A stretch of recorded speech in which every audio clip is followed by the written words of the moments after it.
मेरे साथ जुड़ रहे हैं बीजेपी के सीनियर लीडर हैं, प्रवक्ता हैं। गौरव जी, बहुत बहुत स्वागत है आपका टाइम्स नाउ भारत पर।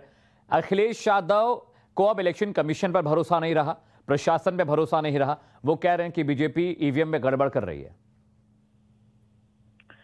देखिए, ये स्वाभाविक है।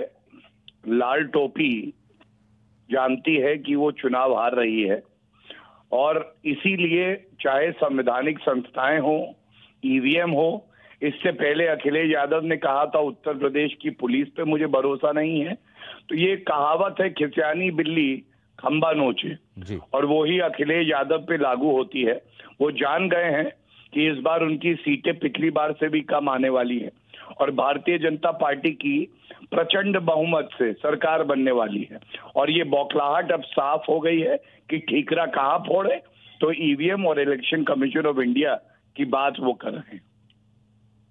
ठीक है गौरव, एक बात और भी समझना चाह रहा था मैं कि अगर जो डमी ईवीएम होती हैं ट्रेनिंग के लिए, क्या उनको भी स्ट्रांग रूम में ही रखा जाता है? देखिए, मैं इतना ही कहूंगा, पूरा निर्देश और मैनुअल होती है इलेक्शन कमीशन की और उसका पालन करते हुए ही पूरी कार्रवाई होती है। और जो बात आप कह रहे हैं कि उन्हें कहाँ रखा जाता है, तो ये बात जरूर है कि जो भी कार्रवाई होगी वो उस इलेक्शन मैनुअल के तहत होगी, उसमें कोई चूक नहीं होती। ये आस्था हमें अपने इलेक्शन कमीशन ऑफ इंडिया पे और स्टेट का जो चीफ इलेक्शन ऑफिसर है उस पे होनी चाहिए। और अगर कोई त्रुटि आपको कहीं लगती है तो उसका भी निस्तारण करने के लिए पूरी प्रक्रिया दी हुई है। लेकिन इस तरह से अनर्गल आरोप लगा देना बिना तथ्यों के, ये बिल्कुल उचित नहीं है। ठीक है गौरव, एक सवाल मेरा ये भी था, जैसे कि आप बहुत वक्त से चुनावी चीजों को देख रहे हैं, गतिविधियों को देख रहे हैं।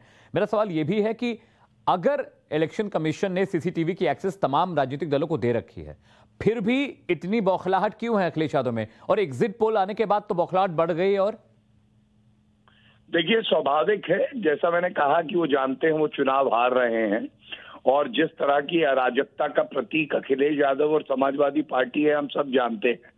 तो वो सोचते हैं कि अराजकता फैला के चुनाव परिणाम से पहले और ये संदेश वो दें कि देखिए गड़बड़ हुई। लेकिन गड़बड़ ईवीएम में नहीं है, इलेक्शन कमीशन में नहीं है, गड़बड़ अखिलेश यादव जी के दिमाग में है। वो नहीं समझ पा रहे कि लोकतंत्र में चुनाव आते हैं, आपको प्रक्रिया का पालन करना है और हार हो या जीत हो, लोकतंत्र की जीत तो होगी। ठीक है गौरव जी, बहुत बहुत शुक्रिया टाइम्स नाउ भारत से बात करने के लिए। तो बीजेपी का साफ कहना है कि जो कुछ हुआ मैनुअल के हिसाब से हुआ, नियमों को ध्यान में रखकर हुआ, और जो विपक्ष आरोप लगा रहा है वो पूरी तरह से अनर्गल है। इस बीच